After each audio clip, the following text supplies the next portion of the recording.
নির্বাচনী আমেজে ভাসছে পুরো দেশ। আগামী 12 ফেব্রুয়ারি অনুষ্ঠিত হতে যাচ্ছে ত্রয়োদশ জাতীয় সংসদ নির্বাচন। সব ঠিক থাকলে এর পরদিনই শপথ নিতে পারে নতুন সরকার। কিন্তু এই উৎসবের আবহের আড়ালে অপেক্ষা করছে এক কঠিন বাস্তবতা।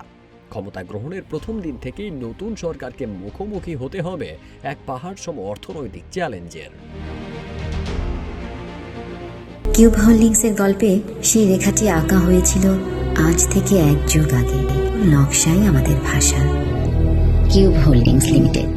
নতুন সরকারের জন্য সবচেয়ে বড় পরীক্ষা হবে আকাশচুম্বী মূল্যস্ফীতি নিয়ন্ত্রণ করা। দায়িত্ব নেওয়ার পরপরই পবিত্র রমজান মাস।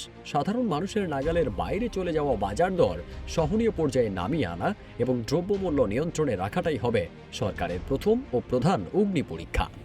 জনগণের স্বস্তি ফেরানোই হবে জনপ্রিয়তার প্রথম মাপকাঠি। এদিকে গত 14 মাসে দেশের শিল্পাঞ্চলগুলোতে নেমে এসেছে স্থবিরতা। সাভার, গাজীপুর, নারায়ণগঞ্জ, চট্টগ্রাম ও নরসিংদীতে প্রায় 353টি পোশাক কারখানা বন্ধ হয়ে গেছে।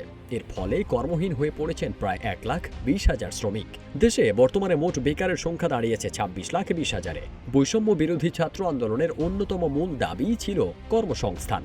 তাই শিক্ষিত যুবকদের বেকারত্ব দূর করা এবং বেসরকারি খাতে বিনিয়োগের স্থবিরতা কাটিয়ে নতুন কর্মসংস্থান সৃষ্টি করাই হবে নতুন সরকারের জন্য এক বিশাল চ্যালেঞ্জ।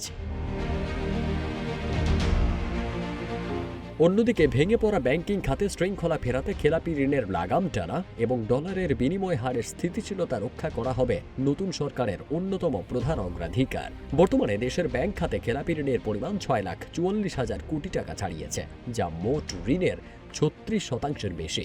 এ খাত পুনর্গঠন, আমানতকারীদের আস্থা ফেরানো এবং খেলাপি ঋণ আদায়ে নতুন সরকারের জন্য অন্যতম বড় চ্যালেঞ্জিং হবে বলে মনে করছেন বিশেষজ্ঞরা।